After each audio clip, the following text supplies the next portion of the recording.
you guys want to know why I don't screen print anymore. Well, you guys got questions and I've got answers. You guys watching Ask Stan the Man. How you guys doing? My name is Stan Banks from T-Shirt Side Hustle, and I help you start t-shirt businesses from home, wherever you at. And I'm gonna answer this question right after the intro.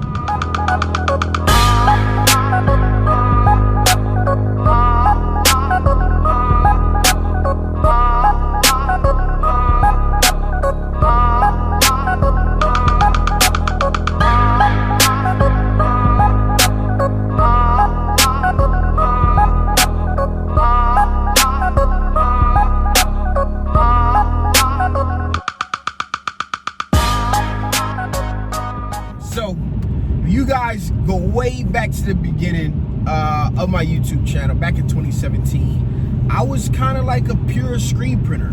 And, you know, I did do some vinyl that I had started doing in 2015, which was like 4 years after I got started. But in my mind, vinyl was the same thing that everybody else thought. To put it simply, which was basically iron-on. And I didn't want iron-on quality stuff.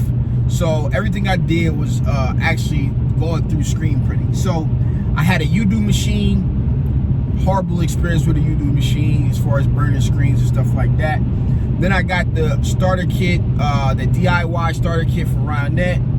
Tried to mount that to my mom's washer machine, mounted it to some plywood, tried to strap it on there. And I had a very, very tough time with burning screens. So I did not have a clean or a good experience getting the whole process started. So a friend of mine who actually worked at an art institute, she would burn my screens, and you know, I would print standing on the screen in the living room. And when I had this machine mounted, I would print on there. And you know, I just kind of got it together. And at that time, I was printing for just myself. Again, I was making my Stan Banks Photography logo shirts, and I was just printing for myself. Nobody else. Wasn't looking to really print for anybody else. I just wanted to learn to screen print and to do stuff myself.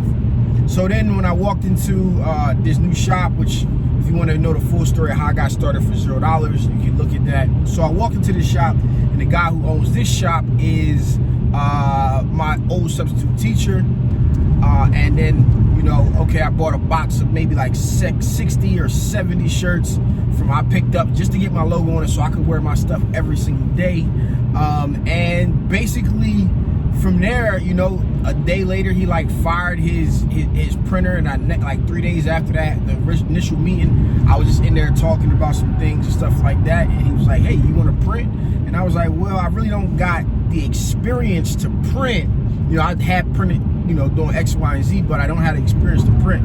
He was like, well, you're a graphic designer, you should know how it looks, you know? So that was my experience. I jumped in the fire. And from there, my first job was like maybe 124, 5, 6X shirts. And I think out of that 120, 80 came back in the trash bag. And all of the prints were perfect, but I didn't line the shirts up right. So I made a commitment to myself at that point, kind of to never ever have this happen again. And I will say that since then, I only had 2 other jobs go back. One time I printed the wrong color like 3 o'clock in the morning. And I sent a message to make sure it didn't come back fast enough. I was like, forget it, I'm just gonna knock it out. So I knocked the job out, wrong color. So I had to do it again, whatever. And then the other one, I had used some red ink on polyester shirts, and the ink had turned like dark red. It wasn't like a bright red. So those are the only other 2 jobs that I had like rejected.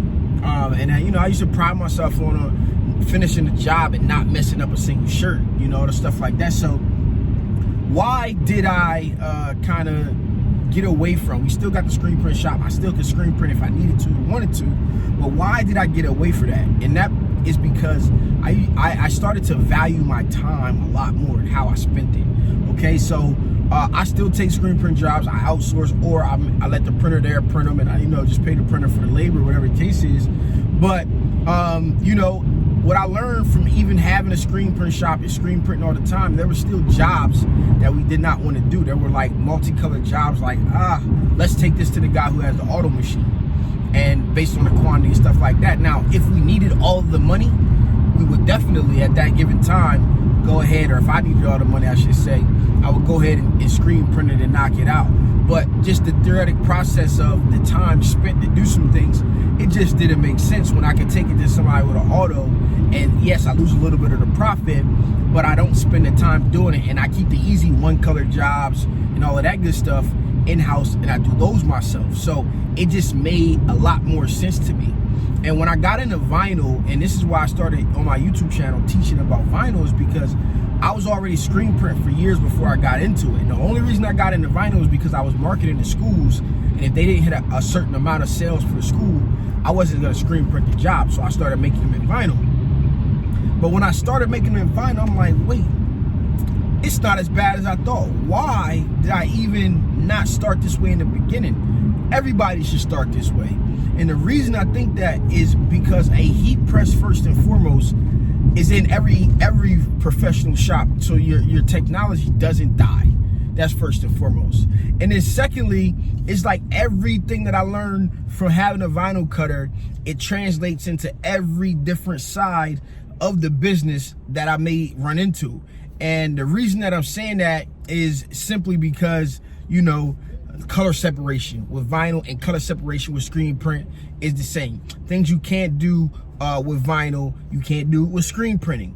And like, if I needed an inkjet printer, then that means it goes to DTG. If I needed an inkjet printer, it could go into sublimation. It's just like everything that I learned with this whole setup is like, well, I needed it. There was a heat press already around and all of these different things in the other shop, but we didn't have one in that shop. But we would take screen print jobs to my old head if we needed the heat press, rather, not screen print job. If we needed the heat press and use numbers or whatever the case was. So I realized that this was a very, very cost-effective and good way to get into business, and that's why I started teaching it. And I still was doing screen printing, and I would do back and forth. Basically, what I like to say is I do what the job needs me to do, okay? Now, when I got into Plastisol transfers and started to experience that and use those, it just made sense. Like, there's no mess. You know, I'm not spilling ink. I'm not like running into pinholes. All I'm doing is pressing and peeling, and nobody's complaining about the quality. And if nobody's complaining about the quality, then what do I have to worry about complaints for? It's no complaints. So, hey, it's screen printed to paper. I'm pressing to a shirt. Done deal, you know, no problem. So for me, you know, there's a lot of things that you don't have to worry about when you use transfers over screen printing. Now, do I know screen printing is still valuable? Yes, it is. But I can literally set up a print shop in a 6-foot print space and pump out just as much work as I could screen printing, pretty much.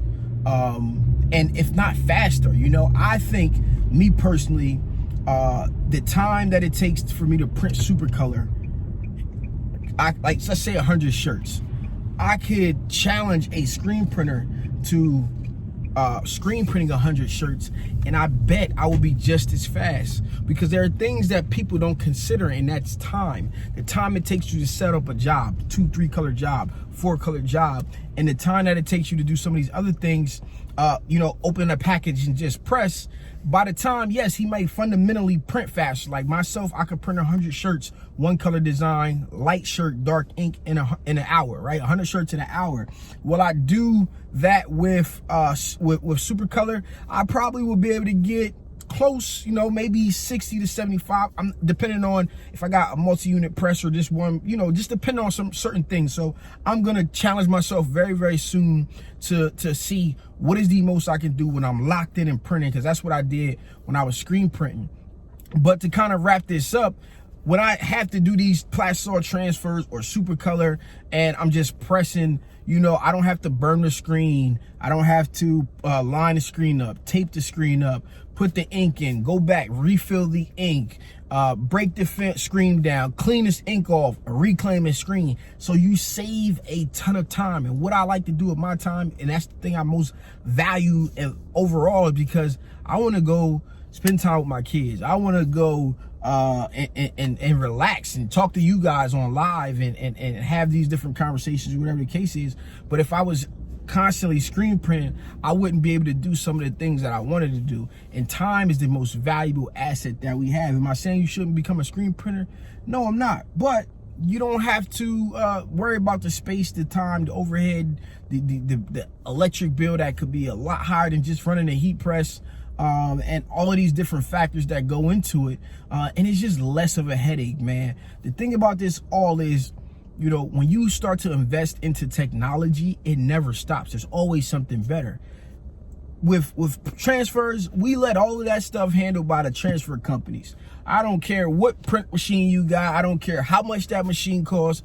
All I want is my transfers. I'm gonna make money, and I'm making it as I go, and I'm being profitable right off the back. I know what it's gonna cost me, and I know how long it's gonna take me to press, give or take, you know, based on your setup or whatever the case is. So you get to do all of that stuff and start out the gate making money, and not in your pockets digging deeper and deeper, because you're gonna learn that when you invest in some type of technology, any type of hustle, any type of business, you're always gonna be figuring out that I could buy something else and get a lot further. I could buy something else, do this a lot faster. I could buy this and buy that. They're gonna keep coming up with stuff, you know? They're gonna come out with a DTF printer after a white toner, which is also DTG, which is also, you know, that's all technology, man. Get that stuff out of my face, man. Let me make money and get back to my family, get back to doing things that I love. This has been your boy Stan Basement T-Shirt Side Hustle.